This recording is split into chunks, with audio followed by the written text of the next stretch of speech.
Hello and welcome to this special bonus episode of the Huron Chamber Connect podcast.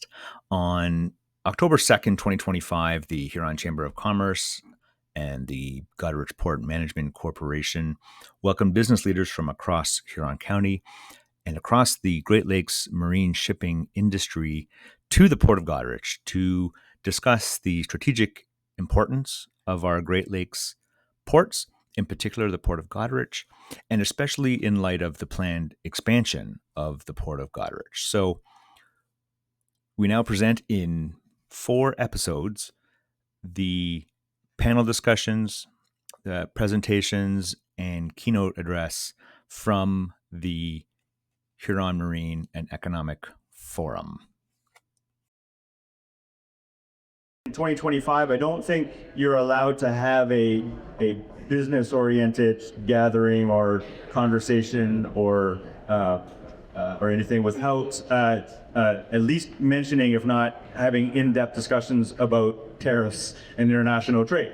It's just the theme of 2025, I think. And so, given the impact that those tariffs have on the shipping industry and vice versa, with the shipping industry as part of the solution, such as it is, it was even more relevant, I think, for us to have this conversation this morning with this panel, this tariffs and trade panel. And so I'm very grateful to Dave and the panelists who will be bringing their perspectives on this from agriculture and manufacturing. And our cross-border perspectives as well from the city of Detroit. So without further ado, I'll invite Dave Shorey up, who is your title got very long, Dave, but I'm going to say he's the Executive Director of Georgian College, Owen Sound, and you can read the rest of it on the sheets. But Dave's been a very active advocate for the port as well, and through Georgian College's Marine Training Center. I think Mayor Basnet mentioned the bus trip with students up to there. You even let Trevor pilot a ship in the simulator for us, because. But anyway, so without further ado, I'll invite Dave up, and then he will introduce the panel. Yeah.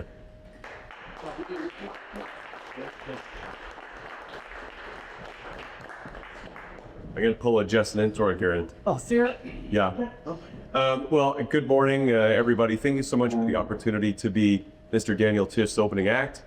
We certainly appreciate the opportunity to be able to share a perspective, and it's a diverse perspective around tariffs and trade, and a really eclectic panel that we have here with really unique perspectives. So we were able to get together last week and talk a little bit about what we wanted to cover off, and I think we've got a number of different talking points that are going to be of interest. Just a little bit about myself, because as you'd identified, that the position title got long and a little convoluted. But I grew up 100 kilometers north of here. I grew up in Southampton, Ontario, and left the region for about 20 years, worked in post-secondary for the bulk of my time, but had the opportunity to work with Jess Linthorne and with the Nuclear Innovation Institute, with lower tier and upper tier municipalities in Bruce County for a little bit of time before the opportunity at Georgian College in Owen Sound opened up. And I think that it can resonate for anyone who's from Huron County and Goderich and well beyond, the importance of post-secondary campuses and the ways in which we can serve many diverse needs. The opportunity for myself to plug into that campus in Owen Sound that I really knew very little about, and I was, I had spent a lot of time in the region, but to be able to take a look and realize that this isn't a 2-room schoolhouse on the edge of town, that we're actually doing a lot, whether it's post-secondary education, it's our 800 apprentices on campus, it's being Central Canada's Marine Research and Training Institute, with over 1,500 active mariners that are coming to our facility every year.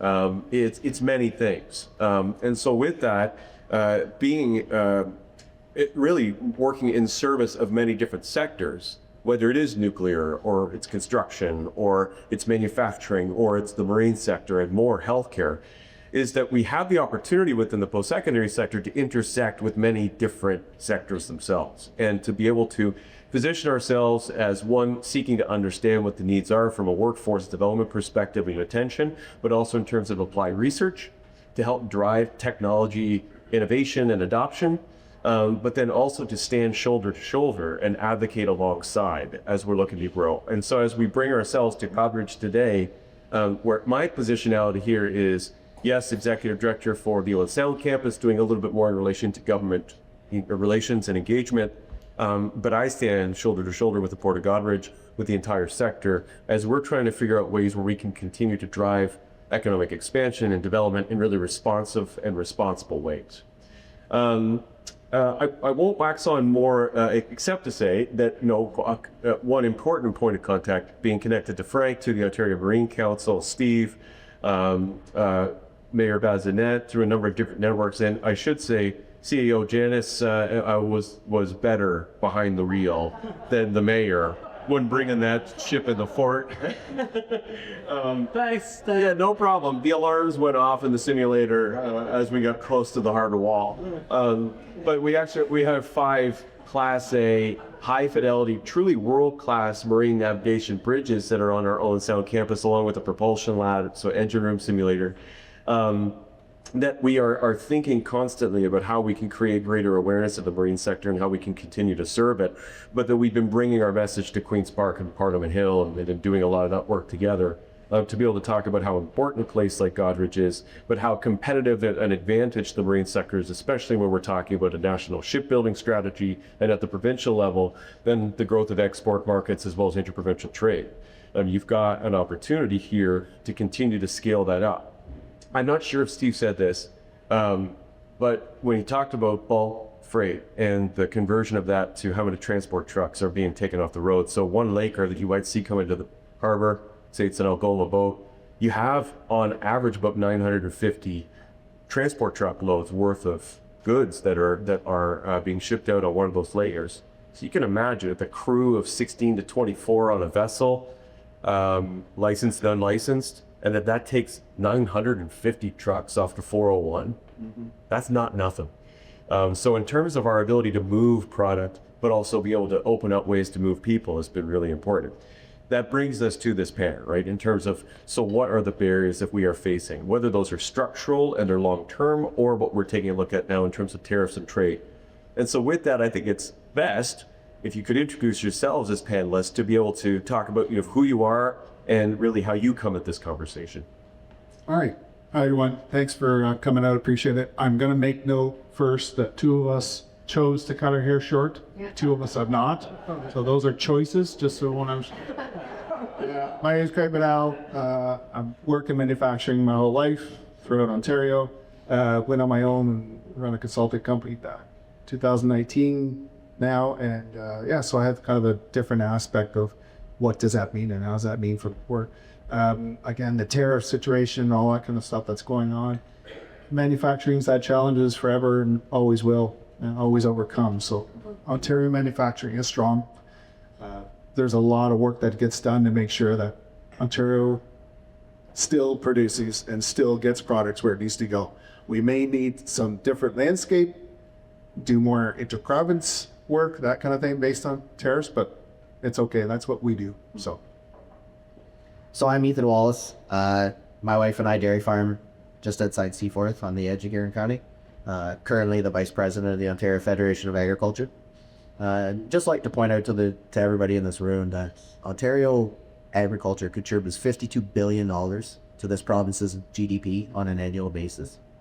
And that's through the Port of Goderich and the Port of Hamilton and processing throughout this country. So just when thinking about economic development, when thinking about the port and the county, that agriculture is a key player.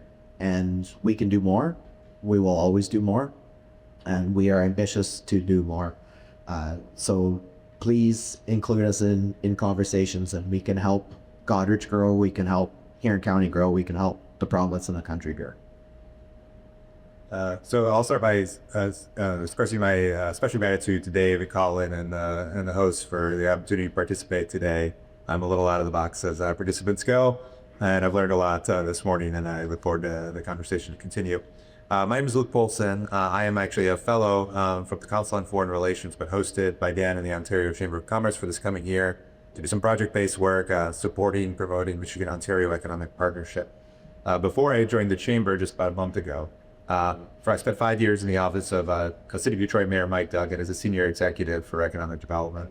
And in that role, I obviously was did the classic ECDEV work on major projects and the like, but a lot of my work was focused on strategic partnerships that could help grow the entire, what I think of as the binational economic region, anchored by Detroit and Windsor. And so I enjoyed that work very much. Brought Steve into my life, among other close friends at Windsor, partners at Windsor. And so it was really that work that was the template for what I hope to do this coming year, by thinking more broadly about Southeast Michigan and Southwest Ontario, and Michigan and the province of Ontario more broadly, and the systems of economic activity and connections that bind us, but are obviously our sources of sort of shared competitive strength. I obviously pick a very interesting time to try to do that work. I've got a real knack for timing, but I'm excited to be here and look forward to the conversation. I'm excited for all of you to be here, so thank you again. I'm going to ask a question that can be applicable to all three, so if maybe Ethan, if you wanted to kick off here. Trade disputes and tariffs have been a recurring theme over the last several years, and I think it's been brought into more focus in the last 12 to 18 months. How have these directly shaped the agricultural sector, and that would be the same for manufacturing and for your members, with Chamber and perhaps across border, in terms of operations, costs, supply chain, market access? How has that really affected your sector? So things have calmed down here in the last 6 months. Early on in the dispute with the U.S., we saw loads of hogs and beef cattle going into the U.S. paying $8,000 to $15,000 in tariff per truckload heading in. We've seen fertilizer tariffs on Russia that have dramatically impacted the market, pushing prices from other jurisdictions up. And then it's the uncertainty. I was talking to a Crosby here this morning, and I sold my beans this morning. The market jumped 30 cents. And that's all because Donald Trump said yesterday he was going to talk to China. And the market responded. The Canadian basis jumped. The Chicago Board of Trade increased. So it's that stability. We in agriculture, we throw hundreds of thousands of dollars in the ground and then hope and pray that it rains and that governments don't screw things up. And one tweet from a US president can dramatically impact a farmer's ability to make an income back. Can force revenue out the door in the way of commodity market collapse, can force costs to increase dramatically through a tariff or a reciprocal tariff by the Canadian government. So those things affect our ability to put food on our tables and to support other businesses throughout the county and the province. There's one thing farmers are really, really good at. It's spending the money we make, whether it's reinvesting in our facilities, reinvesting in our businesses, or supporting the community. So when we're profitable and when geopolitics and weather cooperates and we can make a profit, we do a really good job of spending it within our communities. And the more stability we have, the more predictability we have in the marketplace, the easier it is for us to do that. That's great. Thanks. Great. Sure. I hear stability, predictability. Same. Manufacturers spend a ton of money on dyes, buildings, employees, all those things, and there's nothing worse than having the carpet pulled for you. You try to put long-term plans in place, and right now you can't put long-term plans in place. I know a lot of companies have said, yes, we're going to invest $18 gazillion and put a plant in place, but really, if you put a plan in place, it takes a lot of time, a lot of effort, a lot of communication, a lot of money, and those things aren't going to be done quickly. So the uncertainty thing for manufacturers is absolutely, it makes it challenging. The trade issue itself means, where are you getting your products? Where were you getting your products? Can you still get those products? You know, you set a relationship up with a company, and now you've got to go somewhere else and start another relationship.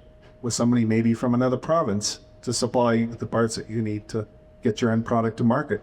Then there's cost increases. Where do those go? End user. That's what they do. They go to the end user. Nobody's absorbing cost increases to your profits, just not having. So there's a lot of those challenges. But again, manufacturers by and large figure it out. They're going to figure how to do it better, smarter, automation, more with less, bigger dies, on. So that's what we do. I agree with all that. The only thing I'd add that might be remotely interesting is maybe a report from the field of what is happening on the Michigan side of the ledger. So I think we've heard some interesting news about what might be happening or what the early signs of what could happen in terms of a focused investment on Ontario and some of the ways in which the Ontario pieces of your production and supply chain might benefit from some of this instability, or at least see its way through to some downgraded investments that I don't think we're seeing on the Michigan side. That's really what I think is most telling is there are no real indications in the Michigan market of the investment decisions that are really the onshoring of any sort of foreign-based production, let alone anything from Canada. It is, I think the reason for that is quite clear. It's as uncertain an environment there to make those kinds of investment decisions in Michigan as it is anywhere else, and it's expensive, right? The process of moving the equipment and subjecting that equipment to tariffs is expensive. The process of building new and utilizing construction materials that are tariffs is expensive. And it's so unclear whether those long-term investment decisions that are designed to sort of find efficiencies past the costs of today are actually necessary.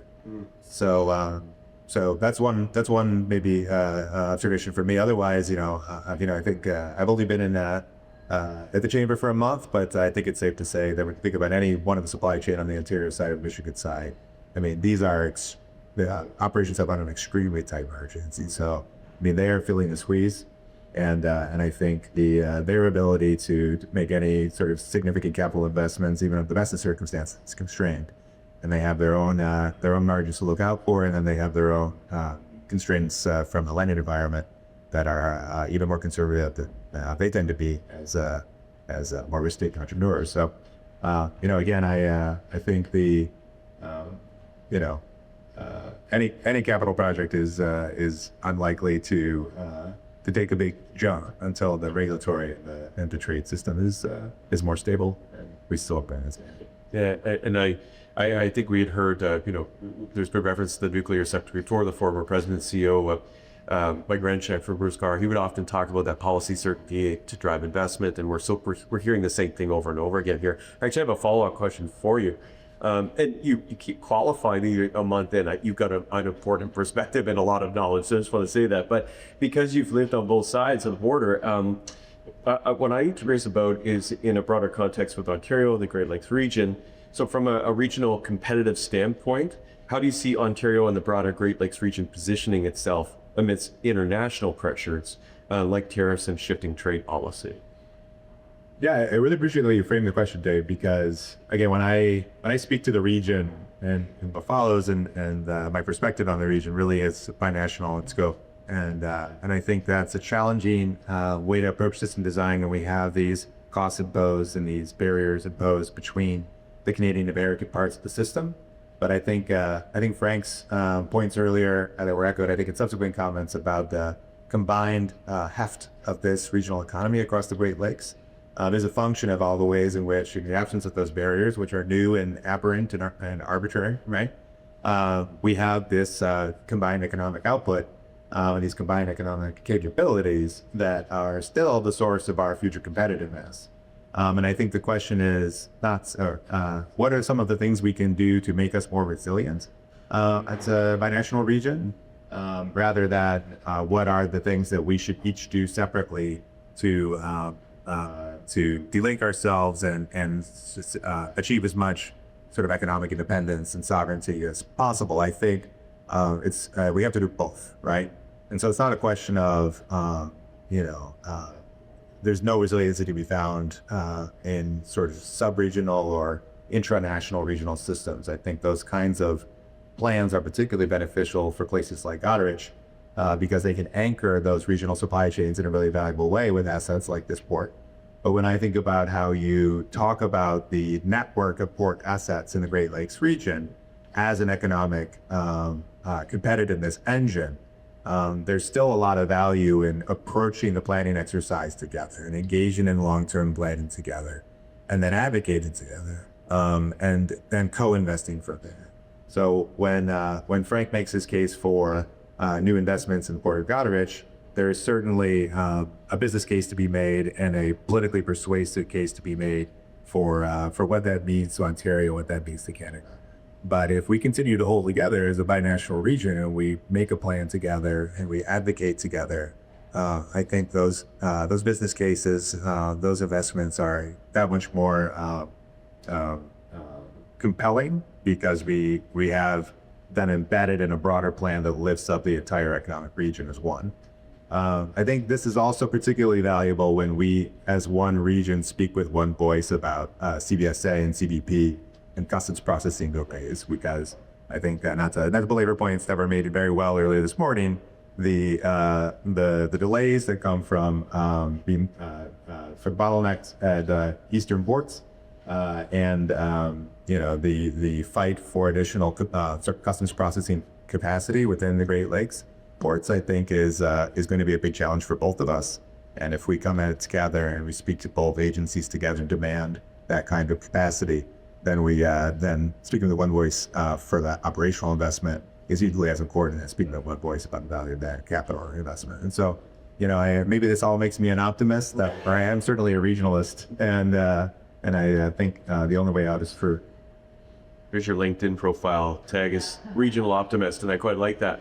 I very much appreciate, and we've got entities like what's being, they're coming together, I believe it's in Quebec City this weekend, where we're talking about this binational regional approach around the Great Lakes and St. Lawrence Seaway, and that being a way of being able to work out these deals in a more focused way.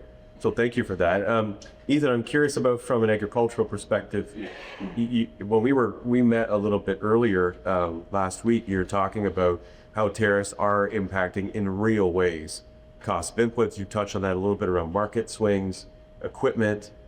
Just curious in particular about how have tariffs and trade practices, yes, recently, but also over, let's say, like the last 5 years, how has that shaped on an annual basis agricultural operations, the import of equipment, the ways in which you basically make business happen on a daily basis? So in agriculture, from equipment suppliers, we're down to three majors: John Deere, Case IH, New Holland, and AGCO. Those parts, the majority of them are coming out of the U.S. So there's tariff impacts on those parts coming into Canada. I utilize Lely Robotics to milk my dairy herd. My product is shipped from Holland to Pella, Iowa, where it is assembled and then distributed. So it's impacted by tariffs coming into the U.S. from Holland, and then it's impacted by tariffs between the reciprocal tariffs by the government coming into Canada. Parts for my Lely robots went up 45% after this trade war. Yeah. And simply because of tariffs and reciprocal tariffs. That's adding 45% to an already exorbitantly expensive piece of equipment. We've seen parts and supplies on farm equipment go up dramatically. Guys that are running old equipment because it was always cheaper to pay for repairs than make payments aren't in that boat anymore. John Deere has increased its prices dramatically because of things. So you're seeing it on the day-to-day repair and maintenance of your equipment, repair and maintenance of your facilities. And then we're seeing it on the outbound stuff too. We're lucky enough that our grains and oilseeds and livestock qualify under CUSMA and are tariff exempt at this current time. But anything with steel and aluminum in it is dramatically impacted by the current tariffs. We talk about the port, 430,000 tons of grain left the Port of Goderich last year. A third of the shipments out of this port. 11.8 million metric tons of commodities, of grains and oilseeds moved through the through the St. Lawrence and Great Lakes system. Just over 10 million of that grain was Canadian grain.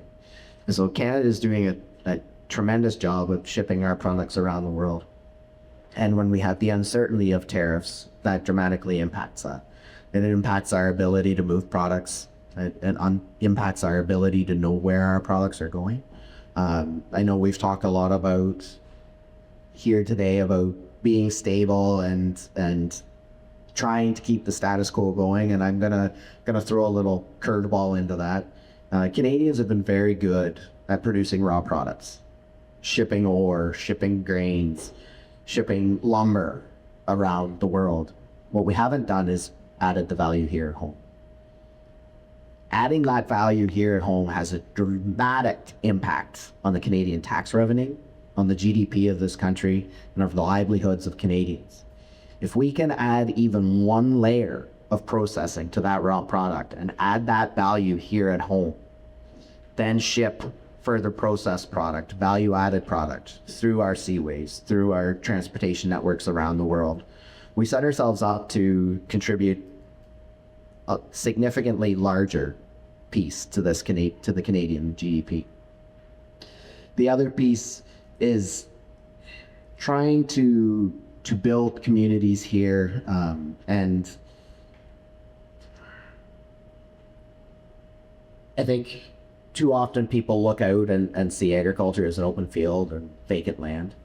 And I think when you understand what we contribute and the value of that to the town of Goderch's tax roll, to the county of Huron's tax roll, to the Ontario and Canadian one, the more value we can add it here, the more impact we can have on that, and the more stable things will be into the future. The US is doing a very good job of, excuse my language, pissing off people other than just us.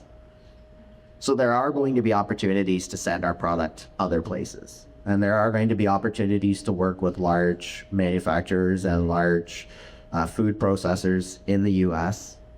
They have the markets, but they now have a market that doesn't want American product. So they're going to need to find places to build, to process, to supply product, to fill their current markets that isn't American. And we can be that place. And what I'm hearing here is adaptability now, and the ways in which the market's adapting. And what you're also speaking to is investment for adaptability moving forward and some market resiliency. And that brings me to the manufacturing side. I'm just going to interrupt. Sorry, I'm going to be the frank guy. Yeah. So I think of the manufacturing hat of, okay, we've got increased costs. What do? We pass that on to the consumer. Agriculture doesn't. Everyone thinks, oh my, the cost of bread's gone up. Okay, well, how much money is the farmer making on that increased cost of bread? Think about that. Not. So the manufacturing hat is different in that we at least have the ability to figure out how to do things a little bit more automatic or less labor intensive to make sure that we can get that cost back out, pass it down the line. Agriculture can't do that. So that's one of the things. And I forget what U.S. president it's attached to, but that there's the statement that agriculture pays retail, sells wholesale, pays the freight both ways. Sorry. No. Sorry, I interrupted. No, don't be sorry. I'm a middle child, so I apologize. No, that all of this is about, it's an open story about it, but it sets up well. Just let's get into the manufacturing sector a little bit more. We've seen a lot of disruptions referenced to COVID 5 years ago and the ways the pandemic disrupted manufacturing then, but it's shown tremendous resiliency at the same time. Not that it's under duress, but just that there's some adaptability that's also been demonstrated, as we were talking about with ag. So one way in which I'm curious about, how has this current trade and tariff framework or reality pushed manufacturing to adapt, and curious about where some of those case studies are and where maybe some uneven policy frameworks have also created different effects depending on the sector. Sure. I think there's a few things that have happened. So 2008, whatever you want to call it, repression, whatever it is, that causes manufacturing to pivot, change, be nimble, do things. COVID hits, all of a sudden nobody can leave the house, nobody can do anything, but we still need to make products and do things. I think what's happening in more local capacities is people start to realize you have an education system. Your kids can grow up in the county, get an education in the county, or work in the county and raise a family in the county. So that's been a big thing, because I think what happened for years was you gotta go to the city. You gotta go get an education there. You gotta work for the big company. I do this. I think there's a shift now in understanding that you can create a really good life in your local community. It's not bad. It's not bad that you grow up here. You don't have to leave. So I think there's a good kind of pivot on the tariffs are causing a lot more things to happen that probably wouldn't have. And we're used to doing that now since COVID. We're used to figuring how to Zoom. I recall some of my first teleconference calls overseas on a weird box in the middle of the table where you just kept yelling into, can you hear me? Can you hear me? Can you hear me? And then all of a sudden that became, you need to be an expert on Zoom quickly, or whatever your profile was. You needed to understand how to reach people, how to get people, how to communicate, how to make decisions, and do all that very quickly. It can be done, and so. Yeah, that's interesting. And so if you're localizing, if you're speaking to this localization effect that's happening, what then are the primary pressures or the barriers to that being more fully realized? Good question. I think really, how do you get your product to the market? And if you can utilize more of your local talent, your local community, your local personnel, businesses, port being one of them, that's probably helpful for you to be able to get more product out. And seeing as now our trading partner in the States is causing some consternation on an hourly basis, lining up manufacturing partnerships with other countries is paramount. You have to do it. Other provinces, other countries, you just have to do it. There's no way around it. We've got three, apparently he might go for another term, so 3 to 15 more years of this chaos, right? So you have to figure that out. That's scary. Sure. Yeah, there's a lot there. So let me. Sorry. No, not at all. Look, I signed up for this. Trust me. No. I think the only thing I'd add is that there's the good news is that an investment in a facility like the Port of Goderich is not just an investment in like more access to the overseas market. It is of itself an investment in redundancy and reliability in the supply chain that you want no matter what. So I guess my point would be, even if we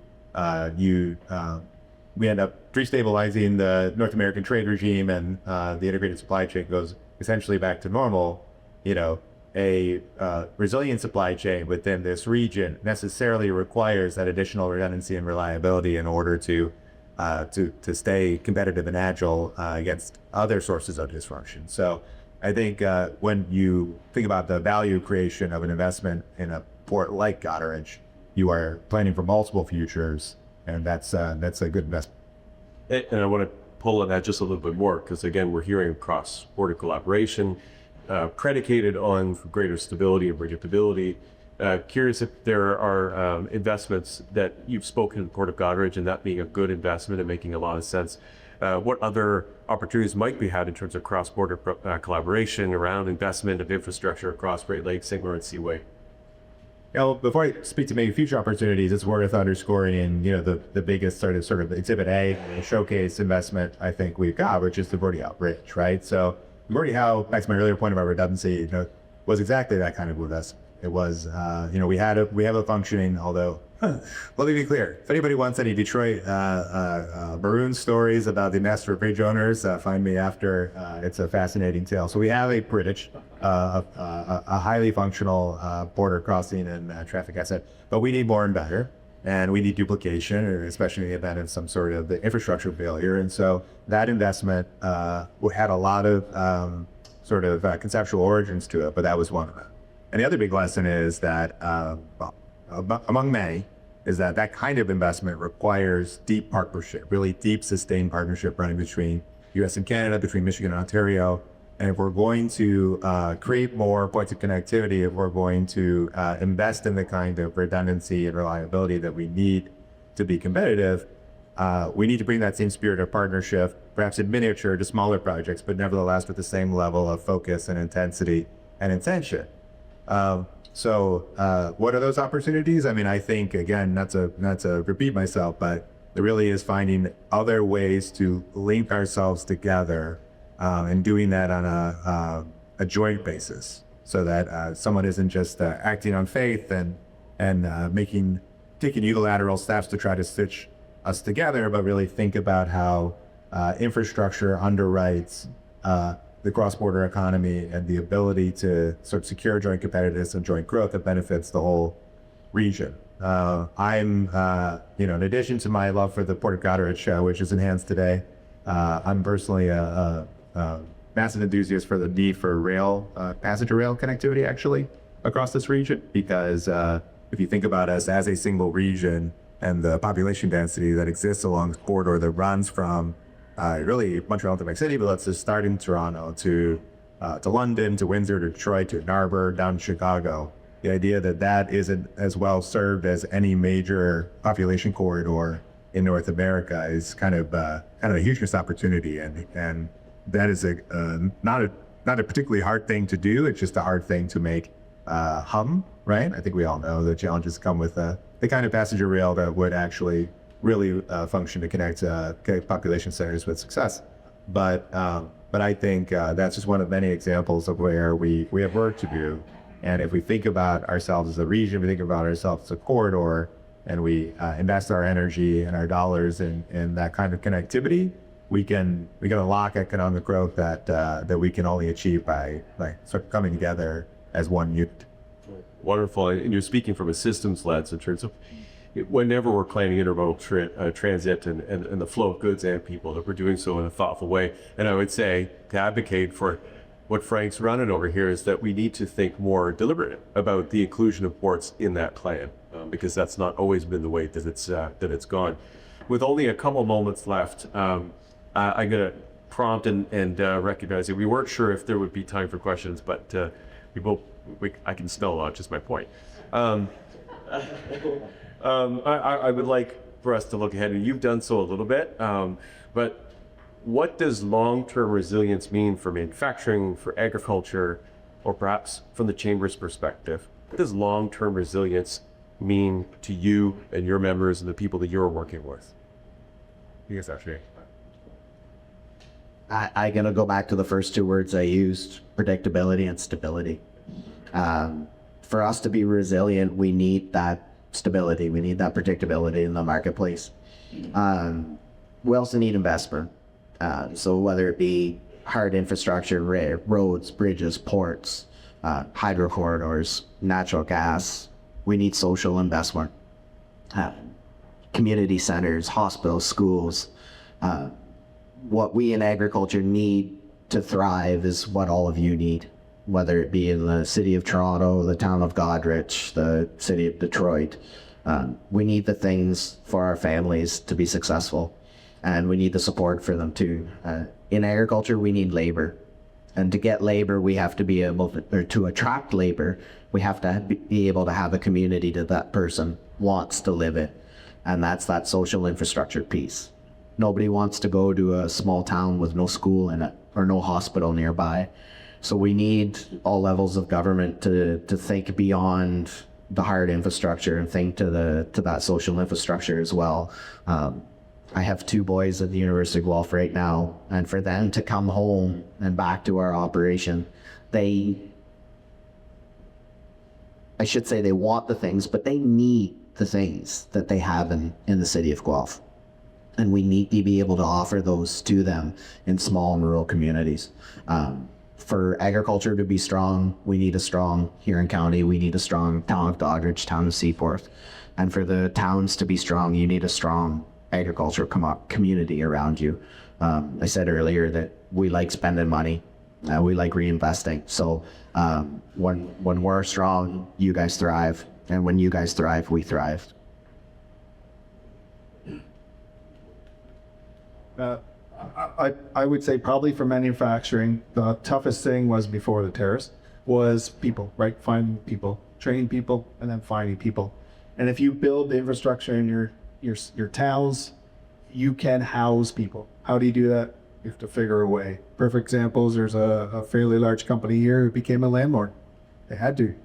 They bought some houses and have put their employees up, their new employees up for the city into those houses. They don't want to be a landlord. They don't want to, but they have to be able to bring those people there so that they can continue to grow and flourish. So I would think that's probably the biggest thing is resiliency is how do you figure the next step? It's not normal. It's not fun. Figure it out. What's the next thing you need to do? My thoughts on this maybe are a little elementary, but it's deceptively simple. I think the last for 9 months have kind of taught us how buffeted we can be by circumstances that are policy based, and instead invite the question of what can we do, taking matters into our own hands to kind of create cost competitiveness and mitigate some of the impacts of a trade shock, no matter what its cost may be. And so I think resiliency means, again, self-starting and at the sort of local and regional level, figuring out what those investments are. I think infrastructure is a premier candidate of that. But at a minimum, whatever it is, it has to be enduring. I think physical capital investments are, by definition, enduring. And I think the market responds to that signal. Because it is a source of certainty. It may not be the level of certainty that we want in a stable trade regime over a long period of time with decades of stability in it. But this investment, that kind of investment rather, is a source of certainty that you can grab your hands around and make investment decisions in response to. So, Thank you. Thank you to all three of you. Just to summarize, in particular, the last question there, because I think it's a great way to roll it up, is that I heard we need to build livable communities in order for us to be resilient. And what does long-term resiliency look like? And hard investments is a key piece to that. Policy certainty signals, or at least it opens up new opportunities for investment. And I'm brought back to my time in my undergrad working in residence, and the investment in social infrastructure and building community. We can sometimes really overcomplicate that, but rural communities are really good at it, because we have a connection with each other. And what I'm hearing is that's a threat we often don't talk about when we talk about investment and resiliency. But we're often working with other communities that might want a post-secondary campus in their community. I will say that's an important asset, but that alone doesn't achieve, it doesn't mitigate the outflow of young people. If they don't want to live there, they're not going to stay. Having a college or university doesn't stop them from leaving. So what is it about the community that's that sort of stickiness that we talk about that needs to be included? So you brought wonderful expertise. You're very humble in your experiences and your knowledge and your perspective. So on behalf of everyone here, I want to thank you for bringing that to this room, and we are all wiser having finished the day with this. East the morning, I should.